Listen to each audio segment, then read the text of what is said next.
안녕하세요. 안녕하세요. 오늘 스가랴서에 있는 말씀 함께 보도록 하겠습니다. 혹시나 싶어 말씀드리지만은 기도는 이전에 했습니다. 오늘 본문의 말씀은 스가랴서 5장 1절로 11절에 있는 말씀입니다. 이것은 스가랴서에서 총 8개의 예언을 환상을 다루고 있는데 그 중에서 6번째와 7번째에 해당하는 환상의 내용입니다. 스가랴서의 내용에 대해서 한번 짚고 넘어가려고 하는데 역사적 배경이랑 스가랴서의 의미, 여러 가지 스가랴서에 담긴 내용들을 보도록 할게요. 스가랴서의 역사적 배경은 포로 기한 후에 무너진 이스라엘의 형실을 많이 나타내고 있습니다. 그래서 주변의 방해와 가중되는 경제적 어려움을 겪고 있는 그런 상태에서 16년이라는 시간 동안 방치된 성전 재건 공사 속에서 이 많은 백성들이 굉장히 좌절하고 또 무기력해지고 막막한 그 상황 속에서 스가랴라는 선지자가 나타나서 하나님께서는 너희를 잊지 않고 기억하신다라는 마음을 다시 품게 만들어서 백성들의 마음을 다시 불태우는 그런 내용을 담고 있다고 보시면 되고요. 그래서 쉽게 말하면 낙심한 자들을 위해서, 그러니까 16년이라는 시간 동안 힘들었을 이들을 위해서 우리의 여호와 하나님께서 언제나 너희를 기억하고 계시며 또 하나님께서 보내시는 응원을 담고 있는 그런 말씀입니다. 그리고 이 책을 또 환상에 대한 예언들을 많이 보면은 좀 재밌는 것은 성전을 지으라고 격려하는 것만 아니라 미래에 대한 인류, 그러니까 나중에 당나귀 타고 오실 예수님, 메시아를 예언하고 있습니다. 언제 오실 것인지에 대해서 구체적으로 예언을 하고 있어요. 그래서 간단하게 스가랴서의 전체적인 내용은 아무리 지금 현실이 힘들고 막막하고 초라하다고 느껴지더라도 하나님께서는 기다리고 있다. 그리고 다시 그분의 힘으로 너희는 일어날 것이다 라는 그런 내용을 담고 있습니다. 스가랴서는 아까 말씀드린 대로 총 8개의 환상이 나오고 오늘은 6번째와 7번째 환상에 대해서 보도록 하겠습니다. 5장 1절에 보면은 내가 다시 눈을 든즉 날아가는 두루마리가 보이더라 라는 말씀이 있습니다. 두루마리는 굉장히 여기 제가 PPT에도 담아놨지만 큽니다. 길이가 약 20규빗, 검색해보니까 9에서 10m 정도 된다고 나오고 너비 대략적으로 19빗, 그의 반 정도 되는 너비라고 보면 됩니다. 이거 센티미터면은 일반적인 이제 두루마리 책이라고 생각할 수 있겠지만은 다리는 미터예요. 근데 이 미터는 놀랍게도 열왕기상에 나오는 솔로몬의 성전의 현관의 크기와 정확히 일치한다고 합니다. 이것은 무엇을 의미하냐면은 이 심판이 단순히 멸망과 무서움, 두려움을 나타내는 그런 심판이 아니라 하나님의 성전을 다시 세우는 거룩한 심판을 상징합니다. 그렇기 때문에 또 스가랴서에서는 예루살렘의 재건축 다시 세우는 그런 이야기를 많이 담고 있어요.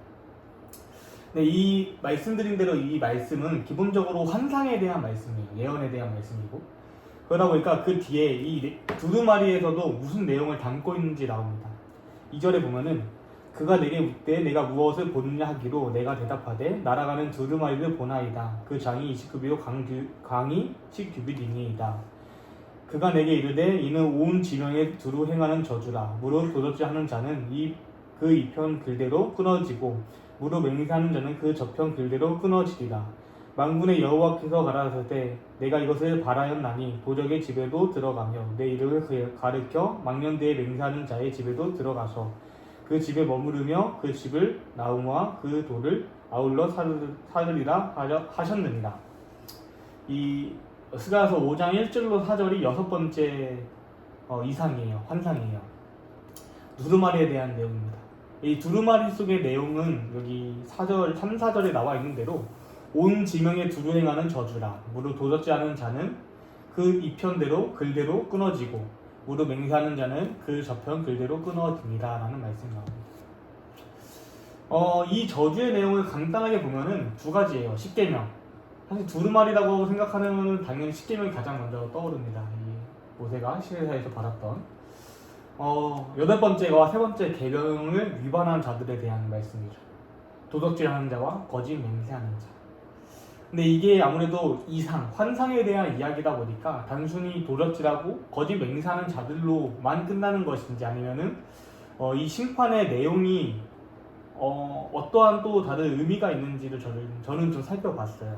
그래서 여러 가지 영어 역본들, 여기 나오는 역본들이거든요. 이거 영어들. 킹 제임스, NASB, 뭐 NAV, 뭐 NET 성경이란 것도 있고, 여기에는 담진 않았는데 제가 히브리어 원어도 좀 봤습니다. 원어들도 몇 개 분석을 해봤는데, 그래서 첫 번째부터 보겠습니다. 심판의 범위인 건데요. 이 심판의 범위가 온 세상에 내리는 저주인 것인지, 이 두루마리 속에 있는 내용이, 아니면은 이 특정 지역, 그러니까 뭐 이스라엘 땅에 내리는 저주인지를 좀 살펴봐야 합니다. 온 땅은 이제 히브리어로 하하레츠라고 하는데요. 이제 킹 제임스나 NASB라는 이제 영어 성경을 보면은 The whole earth라고 적혀 있어요. 그러니까 온 세상, 지구 전체라는 것을 의미합니다. 그러니까 이것을 쉽게 얘기하면은 종말론적 우주적 심판인 거예요. 전 우주적 심판. 그리고 이제 NIV라는 성경을 보면은 영어로는 The whole land라고 적혀 있습니다. 이 랜드라는 것은 사실 조금 얼스나 이런 거에 비해서 좀 작은 의미이다 보니까 특정 지역이나 특히 이 스가랴서에서 나오는 이스라엘 땅을 의미한다라고 이제 번역을 하고 있어요. 한국의 성경에는 정확히 뭐 나오진 않습니다. 그러니까 온 땅이라고만 나오기 때문에. 그래서 이 두 가지 해석이 차이가 있어요. 온 땅인지 아니면 이스라엘인지. 저는 이 온 땅에 대한 해석을 킹 제임스, 이 NASB라는 이제 종말론적 우주적 심판이라고 보고 있습니다. 왜냐하면은 사실 둘 다 함축되어 있긴 해요. 둘 다 같은 의미이에요. 왜냐하면은 이스라엘의 대상은 이스라엘 백성인 거니까. 하나님의 축복은 이스라엘에게 먼저 임하였습니다. 근데 그런 이스라엘은 원래는 하나님을 온 세상에 전파하는 그런 일을 했어야만 했어요. 그러나 그 이스라엘 백성들은 그런 하나님의 은혜를 모른 척하고 넘어갔습니다. 그냥 외면하고.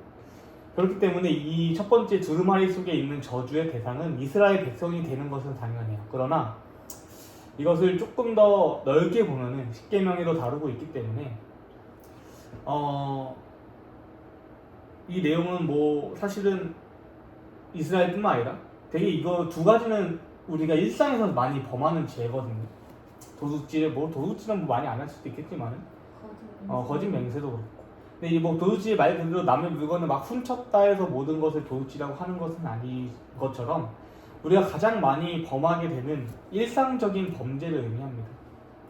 사실 우리도 이제 마지막 시대를 살고 있잖아요. 근데 성경에서 보면은 이스라엘은 계속 죄를 반복하고 우상을 계속 숭배합니다. 근데 우리가 살고 있는 이 세상에도 보면은 똑같아요. 계속 똑같은 잘못들, 범죄들, 우상을 숭배하는 일들이 빈번하게 반복되고 있습니다. 이스라엘은 결국 멸망을 당했어요. 하나님께서 수많은 기회를 주셨음에도 불구하고 돌이키지 않은 것처럼 저는 그래서 이 내용이 우리가 살고 있는 이 온 땅, 온 세상에서도 하나님의 심판이 분명 있을 것이고 그 속에서는 진실된 그리스도인이 있고 또 하나님을 부르는 자만이 서게 될 것이라는 그런 말씀이라고 저는 해석을 하게 되었습니다. 두 번째 있는 말씀은 무엇이냐면은 목적이에요. 지금 하나님께서 이러한 심판을 내리시는 목적은 무엇인가? 이 목적은 이제 5장 3절에 나오는데 이것도 또 영어랑 이렇게 바꿔 본 거거든요. 영어를 제가 못해서 읽진 않겠는데 킹 제임스에는 이렇게 적혀 있고 NIV, NET, NSSB라는 내용이 이렇게 적혀 있습니다. 참 의견이 달라요, 그죠? 단절, 뭐 사형, 여기는 추방인 거고 여기 공동체 속에서 제거됐다. 그래서 remove from the community라고 적혀 있고 이것은 정결하게 됨이라는 불순물이, 그러니까 뭐 여과하는 그런 느낌으로 되어 있습니다. 앞선 저주의 그 내용이 도적질이랑 뭐 거짓말하는 거였잖아요. 근데 이 보면은 이 세 가지 킹 제임스, NIV, NET라는 성경을 보면은 죄인의 멸망을 좀 더 초점을 잡고 있어요.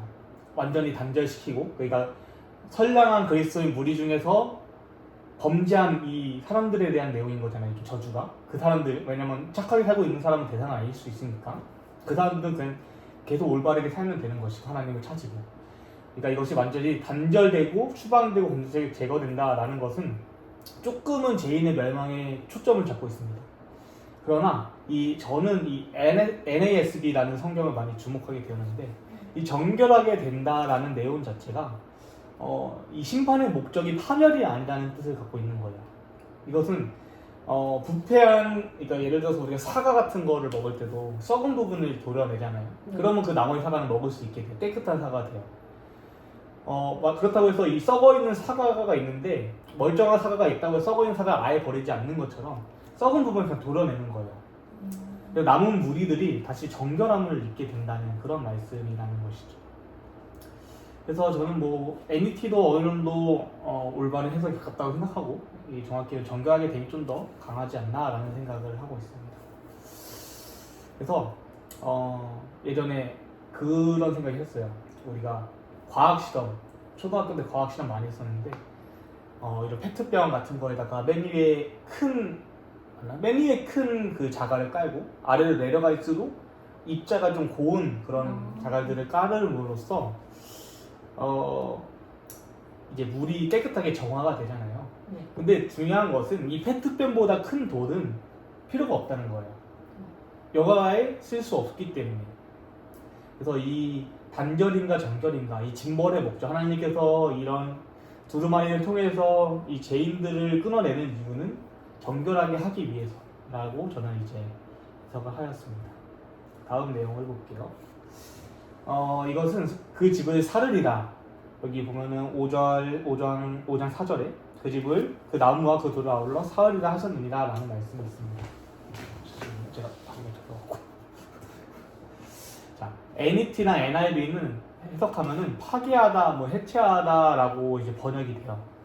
근데 이게 알겠지만은 파괴하거나 해체한다는 그 의미는 뭔가 좀 남아있는 것처럼 느껴져요, 확실히. 완전히 사라지는 것이 아니기 때문에. 근데 이제 킹 제임스나 NASB라는 성경을 보면은 완전한 소멸을 뜻하고 있거든요. 즉각적인 파멸. 그러니까 이 심판에 대해서는 사실 하나님께서 엄중합니다. 죄에 대한 심판은 하나님께서 용서하지 않아요. 그 공동체 속에서 그 싹을 잘라냈다고 해서 그들을 살려주는 것이 아니라 완전히 소멸한다라는 의미로 저는 해석을 하게 되었습니다.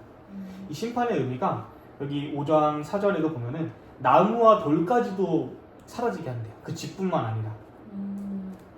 그러니까 이 말은 무엇이냐면은 그 근처에 있는 모든 것을 흔적도 없이 아예 없애버린다는 겁니다. 이미 늦어버린 죄인은 아무리 숨으려고 노력을 하더라도 하나님께서 그 집에 있는 지푸라기 하나 없이 다 남겨주지 않고 결국 그 죄를 물으신다는 겁니다. 그래서 그때는 이미 사실 늦은 거죠. 이미 늦었고 심판이 이미 시작된 것입니다. 이 말씀을 통해서 우리가 알아야 되는 것은 과거 이스라엘 백성들이 지었던 그런 잘못들을 우리가 반면교사 삼아서 다시는 그 죄를 짓지 않도록 우리의 인생에서도 우리의 삶 속에서도 적용을 해야 된다는 거예요. 우리가 성경을 보면은 뭐 설교를 들기도 그렇고 많이 하나님의 사랑, 뭐 예수님의 사랑, 용서, 은혜, 자비에 많이 초점을 두고 있습니다. 그러나 구약에 있는 많은 말씀들, 특히 이런 소선지서나 여러 예언서를 다루는 말씀들을 보면은 심판이 진짜 많아요. 심판. 근데 우리가 심판에 대해서 많이 듣지 못합니다. 근데 하나님께서는 공의와 사랑의 하나님이에요. 그런데 그 공의는 심판을 나타내고 있어요. 공의로운 심판을 하신다는 겁니다. 이스라엘 백성들은 많은 죄를 지었고 우상을 섬겼고 그들에게 많은 기회가 있었으나 돌이키지 않았고 우리의 인생도 똑같습니다. 우리에게도 수많은 기회가 나타나요. 수많은 기회를 주어지고 그러나 그 끝은 결국 하나님께서 심판이 있다는 사실을 우리가 기억해야만 합니다. 그래서 우리가 하나님의 공의, 뭐 의나 이런 죄에 대한 심판에 대해서 경각심을 갖고 살아가야 된다는 그런 말씀을 6번째 이상이 날아가는 두루마리 속에 있는 내용을 보면서 알 수가 있습니다. 그 다음 내용은 이제 7번째입니다. 아까 앞서 봤던 6번째 환상은 개별적 행위에 대한 심판이었어요. 뭐 도둑질하거나 거짓 맹세하거나 그런 개별적인 거였습니다. 약간 일상적인 거. 네, 약간 일상적이고 그런 내용인 거죠. 근데 그 다음에 있는 이 말씀 7번째 환상은 공동체 내에 근원적인 악의 뿌리를 뽑는 심판이에요. 그래서 쉽게 말하면은 이제 공동체적 심판이라고 보면 됩니다. 제가 쭉 한번 읽어드릴게요. 천천히. 제가 말이 좀 빨라갖고 5장 5절로 11절. 내게 말하던 천사가 나와와서 내게 이르되 너는 눈을 들어 나오는 이것을 무엇인가 보라 하기로 내가 묻되 이것이 무엇이니까 그가 가로되 나오는 이것이 에바니라. 또 가로되 온 땅에서 그들의 모양이 이러하니라. 이 에바 가운데 한 여인이 앉았느니라 하는 동시에 둥근 납 한 조각이 들리더라. 그가 가로되 이는 악이라 하고 그 여인을 에바 속으로 던져 넣고 납 조각을 에바 아구리 위에 던져 덮더라. 내가 또 눈을 들어본즉 두 여인이 나왔는데 학의 날개 같은 날개가 있고 그 날개에 바람이 있더라. 그들이 그 에바를 천지 사이에 들었기로 내가 내게 말하는 천사에게 묻되 그들이 에바를 어디로 옮겨가나이까 하매 내가 이르되 그들이 신할 땅으로 가서 그를 위하여 집을 지으려고 함이니 준공되면 그가 제 처소에 머물게 되리라 하더라. 한번 이거 있다가 한번 계속 보시면 좋을 것 같고. 수성적이. 예. 5절을 보면은 내게 말하던 천사가 나와서 내가 이르되 너는 눈을 들어 나오는 이것이 무엇인지 보라. 이게 똑바로 보라. 눈을 천사가 스가랴에게 말하는 거예요. 눈을 들어서 지금부터 펼쳐질 이 내용들을 보라는 겁니다. 이것은 무엇이 성경에서 이것은 무엇을 의미하냐면은 선지자의 눈을 들어 환상을 보는 그것은 하나님께서 영적 실체를 깨닫게 하시는 그런 계시의 순간인 거예요. 창세기에도 나옵니다. 창세기 13장 14절에도 롯이 아브람을 떠난 후에 여호와께서 아브람에게 이르시되 너는 눈을 들어 너 있는 곳에서 북쪽과 남쪽 그리고 동쪽 서쪽을 바라보라. 에스겔에서도 나옵니다. 에스겔 8장 5절에도 인자야 이제 너는 눈을 들어 북쪽을 바라보라 하시기로 내가 눈을 들어서 북쪽을 바라본즉 제단 문 어기 북쪽에 그 질투의 우상이 있더라. 이런 말씀이 있어요. 하나님께서 스가랴에게 천사를 보내서 눈을 들어서 이것이 무엇인지 보라고 하는 겁니다. 이것은 무엇을 의미하냐면 정말 지금부터 펼쳐질 그 내용을 하나하나 빠뜨리지 말고 기억하고 있으라는 겁니다. 전하라는 것이죠. 6절에는 그 내용이 무엇인지 나오는데 내가 묻되 이것이 무엇이니까 스가랴가 물어보는 거예요. 내가 봤는데 이게 뭔지 모르겠다는 겁니다. 그래서 그가 이르되 그는 아마 천사겠죠? 천사가 말하는 거예요. 이것은 에바입니다. 하시고. 혹시 에바가 뭔지 아시나요? 지금 여기서 컨닝해서 봤는데 네. 처음 들어보는 단어입니다. 네. 에바는 보통은 성경에서 에바가 쓰이는 부분에서는 곡식을 이제 대업하는 그런 부피 단위예요. 부피 단위. 쉽게 말하면 측량하는 그런 단위입니다. 근데 이제 이것이 제가 찾아보니까 특수한 경우에는 경제적 불의와 탕욕을 상징할 때 쓴다고 되어 있어요. 특별히 이런 아모스 8장 5절에도 에바가 나오고요. 미가서 6장 10절도 에바가 나옵니다. 그리고 6절에 나온 에바의 의미와 그 뒤에 문장인 온 땅에서 그들의 모양이 이러하리라 라는 이제 절이 또 나오거든요. 바로 그 뒤에. 그랬을 때 의미를 해석해 보자면 여기 적혀 있듯이 이스라엘 전역에 퍼져 있는 이 제약이 가득 찼음을 시사합니다. 온 땅의 모양이 이러하리라. 그러니까 이미 이스라엘 온 땅이 죄가 너무 가득하다는 거예요. 그래서 이미 그렇기 때문에 이 죄를 어떻게 해야 되는지에 대해서 나오는 겁니다. 그 에바는 아까 말씀드린 대로 원래는 이런 부피 단위지만은 죄를 담는 그릇처럼 여기서는 좀 표현을 하고 있어요. 죄를 담는 용기인 것처럼. 다음 7, 8절 7, 8절 제가 보세요. 이 에바 가운데에 한 여인이 앉아 있었습니다 하니 그때 둥근 납 한 조각이 들리더라 라는 말씀이 적혀 있어요. 에바 속에 한 여인이 앉아 있었습니다. 근데 이것도 말이 많아요. 그죠? 여인이 누구인가가 중요한 거예요. 여인이.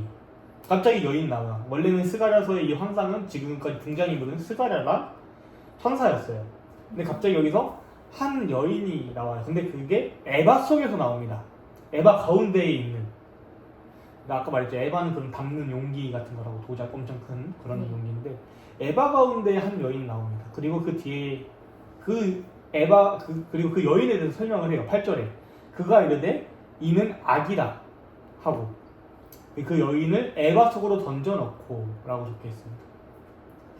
환상이기 때문에 사실 이게 그림만 그리면 좀 이상해요. 이게 무슨 소리인지 모르겠고 근데 이것을 제가 천천히 한번 설명을 해버릴게요. 우선 이제 7절에 나오는 둥근 납 한 조각은 쉽게 생각하면 뚜껑이에요, 뚜껑. 에바를 덮는 뚜껑. 왜냐면 에바 속에서 나왔고 에바에 다시 그 여인을 넣어야 되기 때문에 뚜껑이 필요한 겁니다. 성경에서 이 여인을 상징하는 의미는 음료. 성경에서 보통 음료는 좀 안 좋게 나오잖아요. 뭐 타락한 존재, 하나님을 대적하는 모든 것을 총체적으로 말을 하고 있어요. 영어로는 이렇게 weakness라고 적혀 있습니다. weakness라고 적혀 있고, 이 둥근납, 말했던 뚜껑의 역할은 그 죄가 이 여인이 그냥 쉽게 생각하면 그냥 죄라고, 큰 죄라고 생각하면 돼요. 죄악을 상징적인 표현인 거예요, 여인으로서. 그 여인이 다시, 그러니까 에바 속에 있는 그 죄들이 다시 세상 밖으로 나오지 못하도록 하는 역할이 여기 있는 납인 거예요. 예. 그래서 그 천사가 말한 게 그거죠. 그래서 이것은 악이라 라고 말한 겁니다. 이것은 아까 제가 잠깐 말한 것처럼 당시에 이제 환상 속 내용, 그러니까 이스라엘에 전하는 그런 내용일 수도 있겠지만, 이것은 계속 보편적인 그런 죄를 넘어서 죄 그 자체인 하나님을 대적하는 모든 것을 말하고 있습니다. 5장에서는 이스라엘 공동체, 5절로 11절에서는 이스라엘 공동체에게 내리는 하나님의 심판, 그리고 결과가 나오고, 그렇게 그 여인을 다시 에바 속, 그러니까 그 납조각으로 만든 행위는 무엇이냐면, 하나님께 더 이상 우상숭배와 그런 도둑질, 그 전에 있었던 그런 죄들이 다시는 빠져나오지 않도록 봉하시는 그런 행동을 의인화하고 있는 거예요. 그 다음에 이제 9절에 보이면 또 다른 인물이 등장합니다. 9절 한번 읽어보실래요? 내가 또 눈을 들어 본즉 두 여인이 나왔는데 학의 날개 같은 날개가 있고 그 날개에 바람이 있더라. 그들이 그 에바를 천지 사이에 들었기로. 좋습니다. 여기 또 다른 등장한 인물이 나옵니다. 그죠? 누구예요? 두 여인이 나와요. 네. 그럼 이 두 여인은 누굴까요? 아까는 한 여인이 있었고 이번엔 또 다른 여인. 다른 여인이겠죠, 당연히. 날개가 있어가지고. 뭔 것 같아요, 그럼? 천사. 맞습니다. 두 여인에게는 특징이 있어요. 그것은 천사예요. 근데 날개예요, 날개. 천사가 아니라. 근데 조금 신기한 게 있어요. 학의 날개예요, 학의 날개. 학은 보통 우리가 뭐 레위기나 이렇게 보면 뭐라고 알고 있어요? 먹지 말아야 되는 부정한 새로, 뭐 신명기도 그렇고 나와 있습니다. 근데 두 여인의 날개라고 했는데 이것이 학의 날개면은 많은 사람들이 오해를 해요. 천사가 아니라 조금 또 타락된 그런 존재가 아니냐라는 이제 생각을 하게 됩니다. 물론 여기서 유추할 수 있는 것은 학이라는 단어인 거긴 해요. 학이 보통 부정적인 의미를 가졌을 가능성이 높기 때문에. 근데 여기서 되게 신기한 게, 저도 찾으면서 이거 설교를 준비하면서 느낀 건데, 학의 어원이 있어요. 그리고 헤세드, 그러니까 하나님의 자비와 사랑을 나타낼 때 히브리어로 헤세드라고 합니다. 헤세드. 그리고 학을 하시다라고 해요. 보면은 이게 원어 표거든요. 이게 두 개가. 어때요? 그림이? 요거 빼고는 비슷해요. 요거 빼고 사실 똑같아요. 이건 사실 히브리어를 모르시겠지만 이 아래는 건 모음이에요, 모음. 이 모음이에요, 그냥 모음. 밑에 붙어있는 이 모음을 빼고 봅시다. 어때요? 네. 모음 빼면 그냥? 똑같아요. 완전 똑같아요. 그러니까 놀랍게도 여기 스가랴서에 등장하는 학과 하나님의 자비인 헤세드는 같은 어근을 갖고 있다라는 거예요.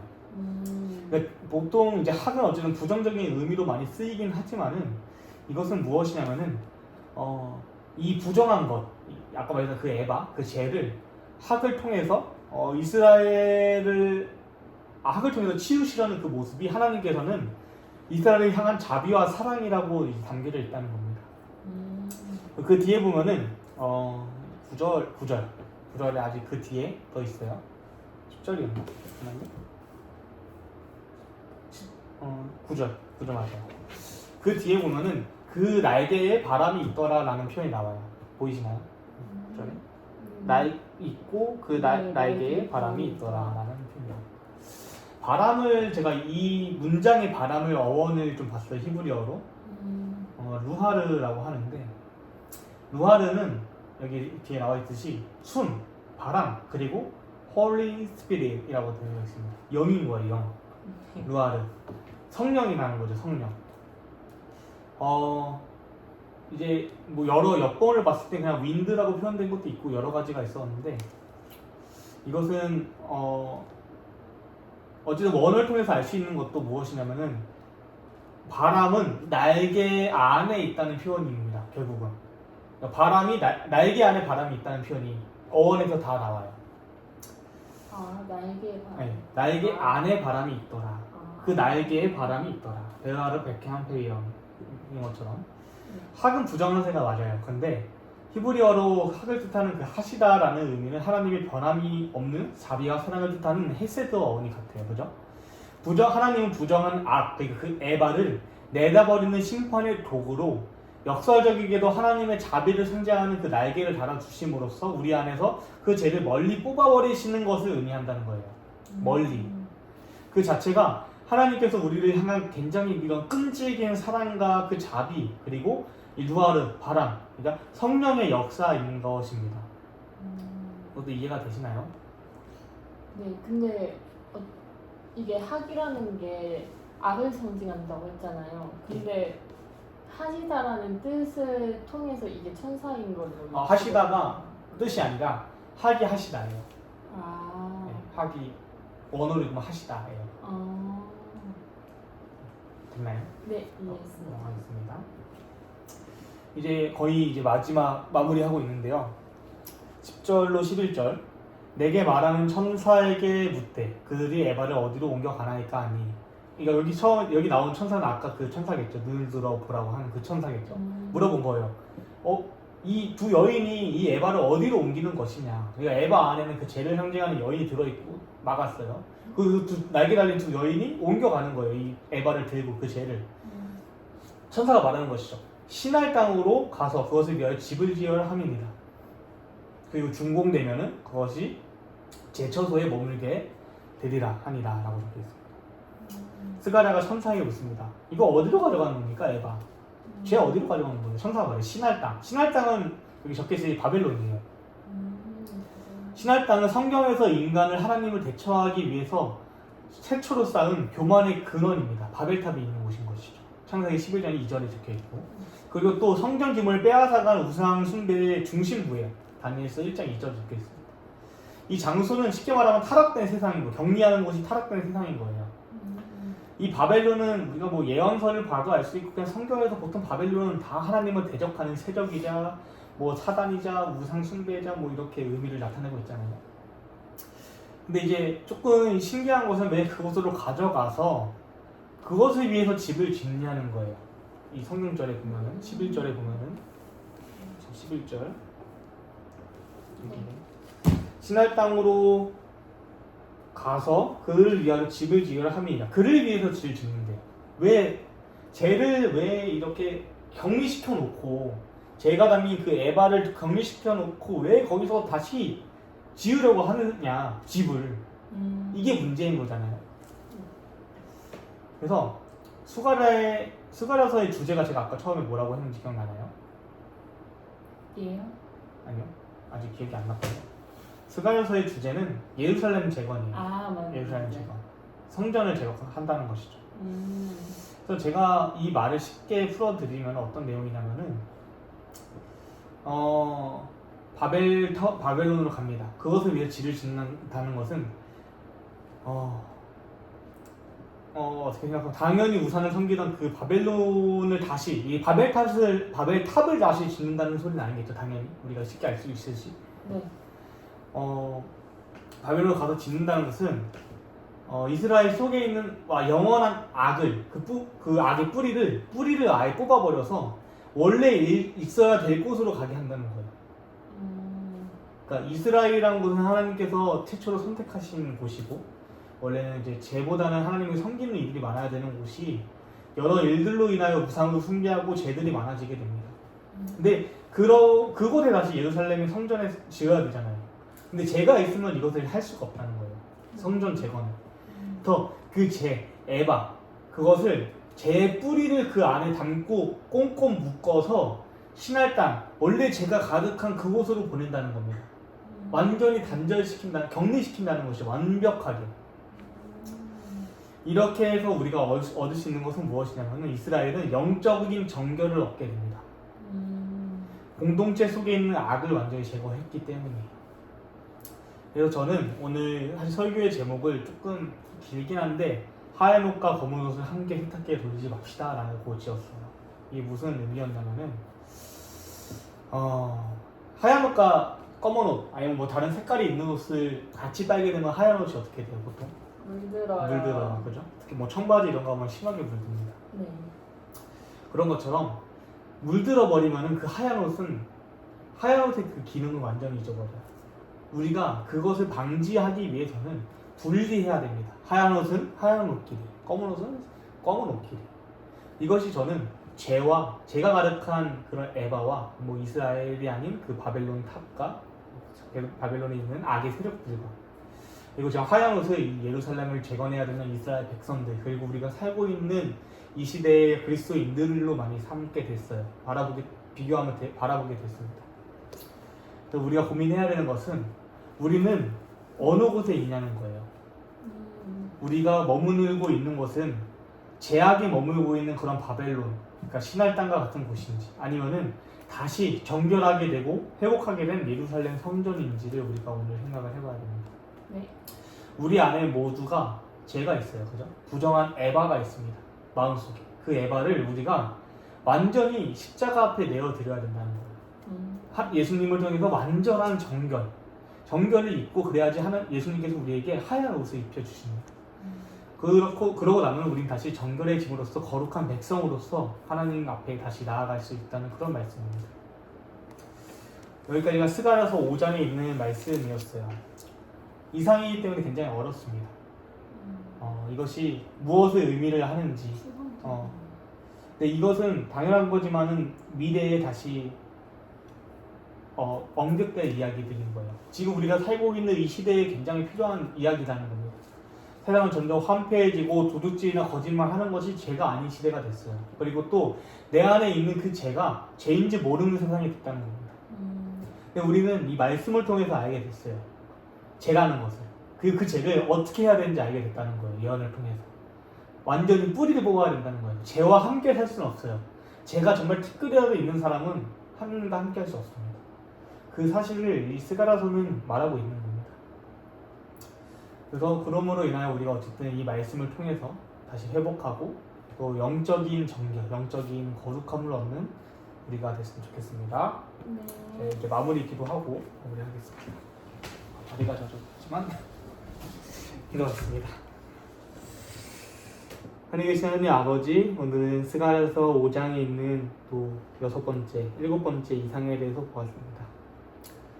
정말 어려운 장이고 또 해석하기에 난해한 부분이 있었지만은 주님께서 주신 이 말씀을 우리가 올바로 바라볼 때 주님께서 주신 많은 섭리와 또 의미들을 깨달을 수 있도록 도와주시옵소서.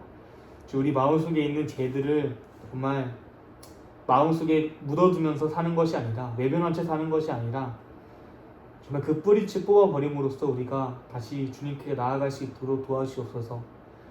그것을 위하여 노력하는 많은 주님의 백성들이 있습니다. 이 죄악 가운데 살아가며 많은 상처 있고 고통 중에 있는 백성들이 있습니다. 주님 기억하여 주시옵고 그들이 주님을 찾고 부르짖을 때에 주님 그들을 살려주시고 그들과 함께하여 주시옵소서. 하늘에 계신 예수님의 이름으로 기도드립니다. 아멘. 감사합니다. 감사합니다. 시작.